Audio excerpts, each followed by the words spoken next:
Good afternoon, everyone, and welcome to the first episode of Lagos Stories, powered by the Rhodes-Vivour Foundation, with me, your host, Adiola Onikoyi. On this first episode, we have with us the Ourlagos, as well as the visionary of Lagos Stories and the Ourlagos movement. Thank you so much for having me. Welcome, sir. The first guest. First guest, yes. We would also be having the lucky draw today, where we'll be announcing 10 winners. That's 5. 10 winners. We'll be announcing 10 winners who will be winning 100,000 naira each. But before we get to that, so you're the visionary of this Ourlagos project. Yeah. Tell us about it. So, for me,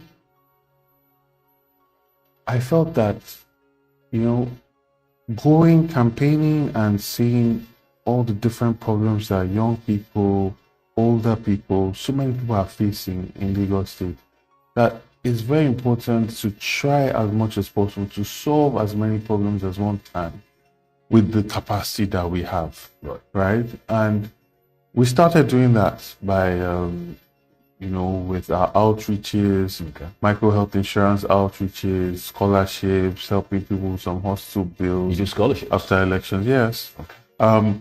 With the foundation, the Rhodes-Vivour Foundation. But then, it's only if we know you directly that you benefit, right? All right. And I felt that, considering that there's so many people that need help, let's try and make it a much more equitable, fair, transparent process. Because I'm constantly talking about fairness, transparency, and stuff. And I felt it would be more impactful if so many more people who did not know any member of the foundation were able to enter and benefit. And to do this, to achieve this, we launched the web app, the Ourlagos.ng. Okay. Now, on this platform, you can get access to health insurance. You can get access to health insurance. So we have partnered with Wella Health to give people health insurance for months or up to a year. Okay. And we partnered with Work Connect to be able to allow people to access jobs. So you can go on there and apply for jobs. And there are so many job availabilities and job postings is live now on the portal. You can also apply for business grants. And lastly, there's a lucky draw. Okay. Today, we have about 1,060 something people that have entered for this lucky draw. And so we're going to do it in a transparent way. And each of these winners are going to get 100,000.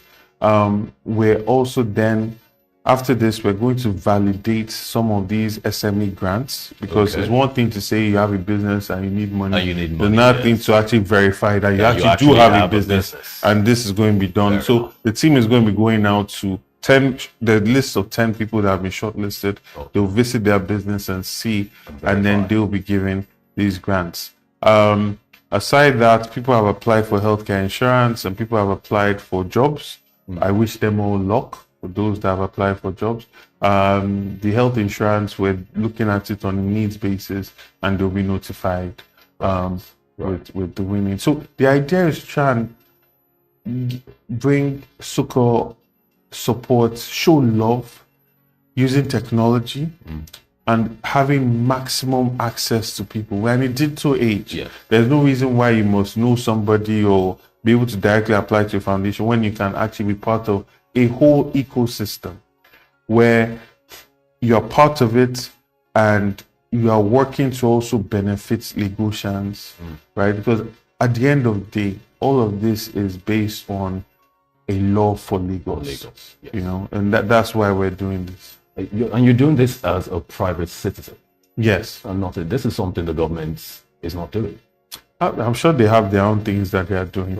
So for us, we're doing this, but also another thing, and that's where the Lagos stories come into it. It's not just about come and take free things like Father Christmas. There's also an idea to educate people, so we understand about the past, understand our past in terms of Lagos and Lagos history. So we're going to be having a lot of knowledgeable guests that understand Lagos outcome. So this is me being the first person, just to lay the foundation for that people that are going to come and discuss Lagos, discuss our history. So the tagline is understanding our past and envisioning our future. So we want to understand, because the people that don't understand their past, they have no future. Yes. especially for Lagosians. You're a Lagosian as Yes. well. So you know what I'm talking about. And it's very important because our history is always spoken to when it comes to politics. Or when it comes to who owns Lagos. Exactly. And it's such a sad situation. But we can talk about that later. I think the people that are online now, they want to know who are the 10 lucky winners yes, for the draw. So let's get to it then. Let's set that up. All right. So what we'll be doing now is we would be doing the draw, right? And to do this, I would rotate this a number of times. I will spell Lagos. Fantastic. Right? I think that's good. I think that's good. For the love of Lagos. For the love of Lagos. So if you could join me in spelling Lagos as we get started. So L A G O S. Fantastic. All right. I think that's a nice. That's brilliant. Right. So I would be opening it now. As you can see, it is secured. Yeah, very secure.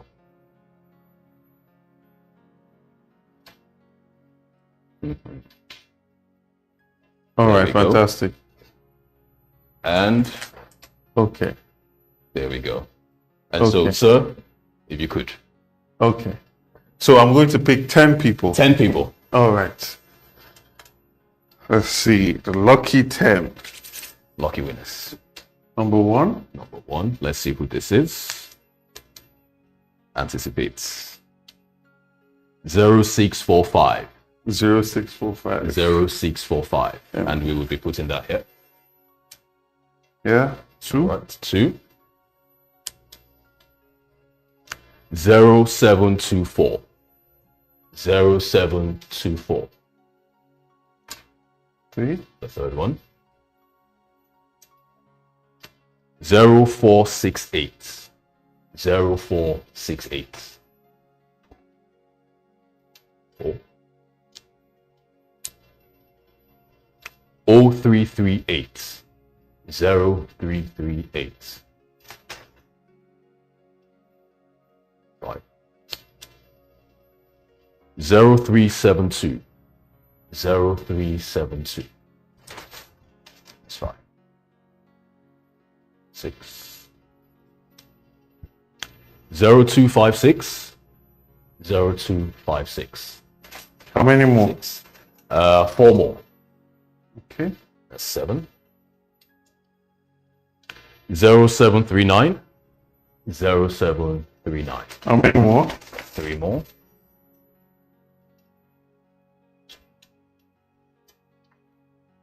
0157. 0157. 2 more. 2 more. 2 more. Okay. That's this. 0679. 0679. And the last one. And the last lucky winner. 0671. 0671. All right, sir. Congratulations to all the winners. The team will be in touch with them to get them their checks. It's extremely important that they verify that they live in Lagos. Yes, that's important. So we're very sorry that we cannot extend this to the whole of Nigeria. Of course. We don't have those kind of resources. So we want to make sure that residents of Lagos are the primary beneficiaries of this. So good, congratulations to all the winners. Congratulations to the winners and well done. And we'll be doing this frequently. So even if you don't win this time, be rest assured that, next time will be your time. Win. So it's free. You don't have to pay to enter it. So yes, just to win 100,000 naira. Brilliant. Yeah. All right, sir. You talked a lot about the Ourlagos project previously.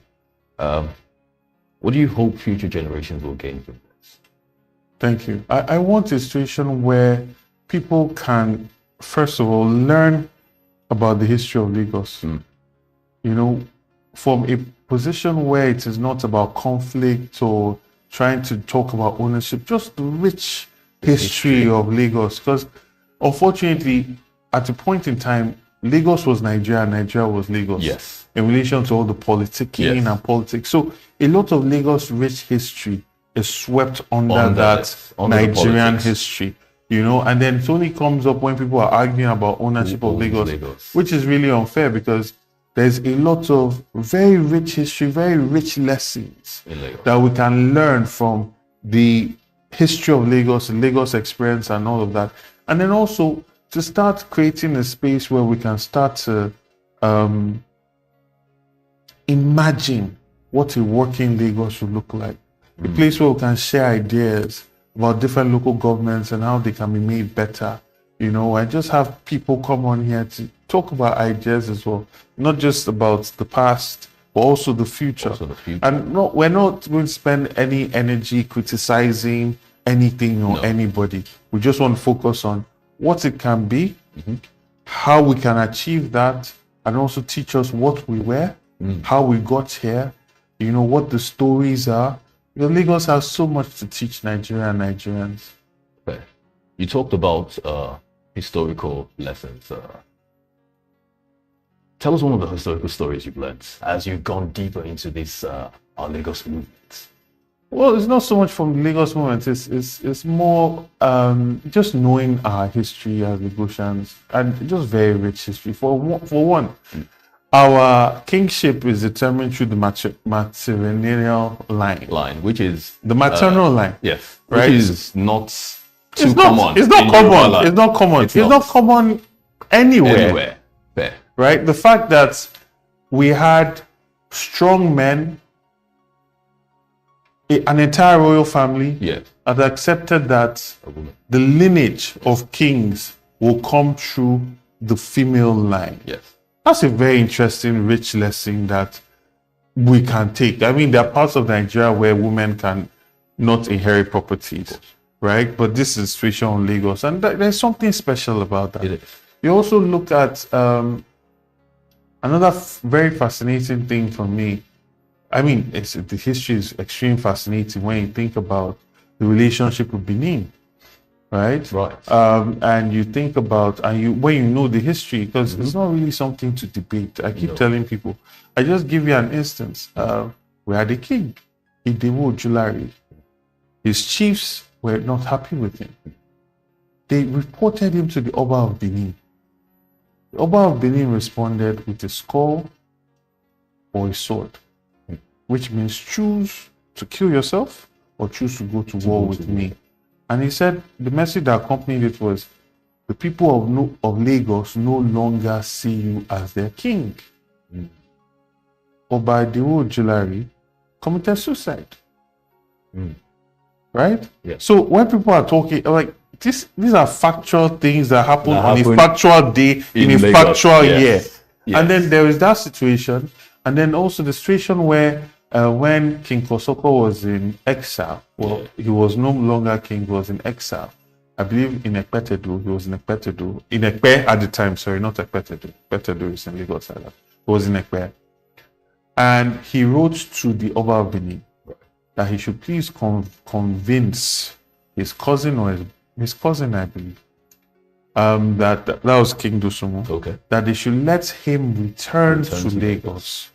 And when the Oba of Benin wrote to King Dosumu, he said he rejected the offer and said, Lagos is no longer like the times of old, where we paid tributes to Benin. We no longer do this. So you can no longer force or enforce your rule. In Lagos. Yes, in Lagos. So there are these interesting dynamics that are so much to teach people. And then you now look at the history of the enslavement, the kidnapping, the return, the politics, which then laid the foundation for independence struggle. It's so rich, you know. And I feel that it's a story, that needs to be told on its own merits, you know, on its own platform, without any prejudice or bias coming based on politics or anything like that. I think you're correct. I think you're correct, because what we've seen over time, generally, what we've seen over time is when Lagos is talked about, when Lagos history is talked about, it's usually in the context of politics. Yes. Right. And people say, you know, who owns Lagos? Exactly. All of those. But what you're doing is essentially giving a platform for the Lagos history to just be told. Yes, exactly. Simple. And the personalities, the people, the cultures, all their very, very rich history. So as part of it, there's a book that we put together, a whole anthology and collection that just highlights different people, different experiences and things like that. So this will also be something that, we'll be doing. Talking through. Okay. Along with you referencing certain things and just giving people insights into the history of Lagos. All right. So could you tell us about some of the projects you are going on to preserve Yoruba culture? Okay, so some of the things that we've done and which we're currently doing is we are using artificial intelligence to translate ebooks to Yoruba. Now, it's still something that we're tinkering with, but under RV Tech, that's a major program that we're doing. Because currently now there are lots of books that have the audio versions. Yes. Right? So you're on the move, you don't need to sit down and read the whole book. You just listen to the audio. And now, even with the audios are now summarized. So you just get the key points of these things. So why can't we have that summary available in Yoruba? Right? And bring knowledge to there's so many people, right, in Nigeria that still cannot read and write. There's so many people that use WhatsApp with WhatsApp audio. Yes. They don't type. They don't type. They just send voice notes. Yes. Right? Yes. How can you bring refreshing knowledge to them as an audiobook, right? In a language that they understand, right? Because you see, the wonderful thing about education is that once your mind has been expanded, it cannot go back to its original size. Yes. You know, so creating as many opportunities for people to embrace or access new knowledge is something that's going for the betterment of all of us. Because the world is moving at a very fast pace. And the more people that are enlightened, that are educated, that can make better decisions, the better for all of us as a society. Speaking on future generations, could you talk to us about how this project that you're doing can get directly to the classrooms, directly to the students? So that is the thing. Like, artificial intelligence has come to stay, especially with education. Yes. And not just even artificial intelligence alone, just technology in education. Yeah. So, for instance, what we're looking at aside this is just what will the syllabus of what's the syllabus that an African child that will prepare an African child for the future that we see coming? Right. What would that look like? Right. How would you teach history? And what topics would you teach in history that would prepare the mind of a Lagosian, the mind of a Nigerian, the mind of an African for the world that they're about to face? You know, and it's in tinkering with these things, also looking at our own history, our culture, the fact that we are some of the oldest human beings in this world. What were the things we did? What were the systems we put in place for governance that were jettisoned once we're colonized? What value is there in that? And how can we bring that back? Right. Brilliant. And finally, could you tell us about the Ourlagos movement? So, the Ourlagos, sorry, I have a bit of a cough. So, the Ourlagos movement is about creating socially responsible citizens that are rewarded for doing good in their communities. So once you register on ourlagos.ng, you get a number of coins. Right. Those coins allow you to enter a lottery, they allow you to apply for a job, allow you to get healthcare insurance and things like that. And as you play an active role in your community, you get more coins. Sorry. So, for instance, there are young children that need supervision, help with their homework. There are children that need mentors. There are people that need for you to be able to come and expose them to other things, right? How can you step into that vacuum as a young person for others, Right. to elevate the situation in your community? We have communities where Loma is not clearing the gutters. How can we as a community come together and not wait for government and start clearing our own stuff? Because it is our community. It's our community. It's our Lagos. Yes. And when we do that, there is a reward. You get coins. And those coins allow you to participate in the raffle. Right. Right? They allow you to get healthcare insurance, allow you to apply for business grants. And that is the idea. Rewarding good behavior is rewarding positive citizenry. So this is the start. Right. And it's going to become so much more, because there are people that have and want to connect with as many people that mean well for Lagos, mean well for Nigeria, with each other. So let's join our hands, because it's ours. Let's join our hands to lift ourselves up. And that's what the network is about. It's about building that kind of relationship. If you are in dire straits, you need some money to be able to pay your children's school fees, right? By virtue of the fact that you have gained all this credit and all this goodwill, you can apply for support, for scholarships for your kids, right? And you will get it. And you more likely get it when people in that community also recognize that you've been doing good. See, the problem that we have, a lot of people feel that because they don't have money, they cannot make a difference. No, you can make a difference with what you have. If it's your time, make a difference with it. Let people see you as a force for good. Because too many times you only see people that are a force for bad. And news also does not help matters. No. It's always reporting bad things. Exactly. So we want to celebrate goodness. There's a teacher in a school that parents are very proud of. Let's celebrate that teacher. You know, let that teacher have benefits. Let there be something that accrues to good behavior. It's almost like social engineering, but at a smaller scale, because we don't have Dangote money. But the point is, again, make a difference with what you have. Within your community. Yeah. Brilliant.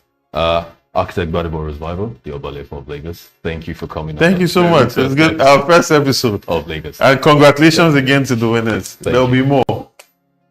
Thank you and good luck.